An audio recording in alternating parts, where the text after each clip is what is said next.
Now that we have worked with different actuators and sensors in a series of different projects, it's time we combined all of this into one project. Let's see the code for this.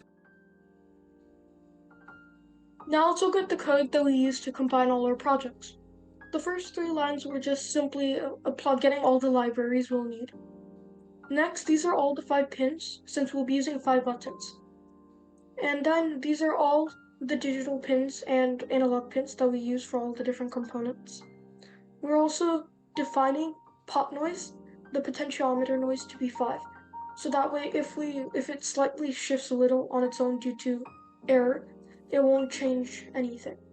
And we also define the DHT type to be DHT11 for the temperature and humidity sensor. We have our pitches.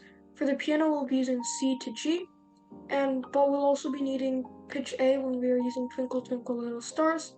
This is the pitch for metronome, and this is on time. And when we blink, this is how long it's on.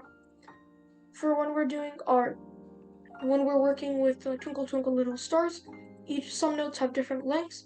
So quarter notes get 1 beat and half notes get 2 beats. So we save those as variables. Now we create 3 objects from the 3 libraries. The OLED display object, we have the temperature and humidity sensor library, and the ultrasonic sensor library. Here we're just creating an array of strings. We'll be using this in particular for setting up the OLED display to print out whatever we needed to. And then we are just combining them and putting them in an array. And then we have a buffer. And the project number for now is set to 0, which is the first one. In this case, that'll be piano. And we also have several different variables that we'll be using later. Time off, previous value, beats per minute, period, ith note in the melody, range, level, alert, previous alert, temperature, humidity, and number of notes. This is the melody of Twinkle Twinkle Little Stars, and this is note values. So earlier we used a repeating list of 7, like the 7, and we did this for each note to get 42 whole notes. But this time, notice how it repeats every 6 quarter notes and a half note, and then it repeats like this, we're just going to use this and do it 6 times. We use the function setup display. In every program we've run these 4 lines. So instead of repeatedly writing them out, we'll just put them in a function called setup display that takes the ith project, and we'll just print out whatever is needed using the array we created earlier. We set up the pin mode for all of the components, began the serial monitor, began the OLED display, and began the temperature and humidity sensor. We also set up the display. We set up display on the first project, the Play Piano project, set the font, draw the glyph of the note which is on the piano, and send the buffer and delay for 100 milliseconds. So the first thing we're going to do is, to change projects, we're going to press the red and the black buttons at the same time. So if we read both of these as low, which means they're pressed, we'll switch projects. So then we'll increase P by 1, and then make it such that P is equal to P%7. What this means is it's modulo 7. So you just divide by 7 and take the remainder.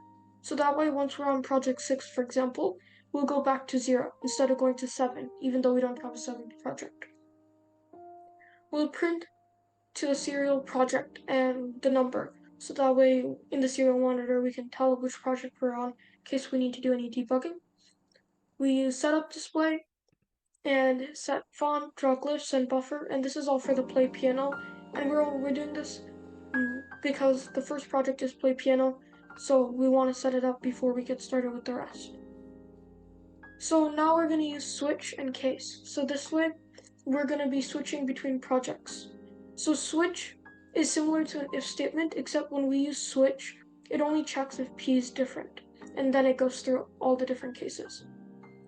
So first is case 1, which has a value, and this is the metronome. So we're taking the value from the potentiometer, and we're checking if the value is greater than the pot noise, and then we'll make several changes, similar to what we did in our metronome code. And in case 2, it's auto piano. So we're just taking the same code for this as well and putting it in here, making sure we have all the variables and everything set up above. and this is all the code that we had put in the loop.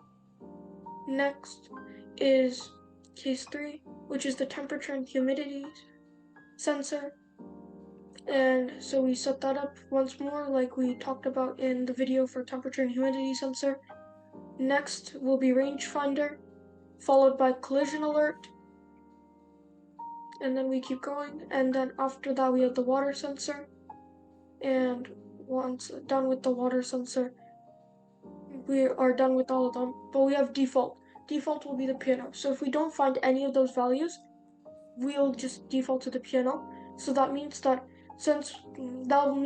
no matter if, so once we get to 0, we're gonna select the play piano. And now we're ready to test this out and test out all the projects all at once.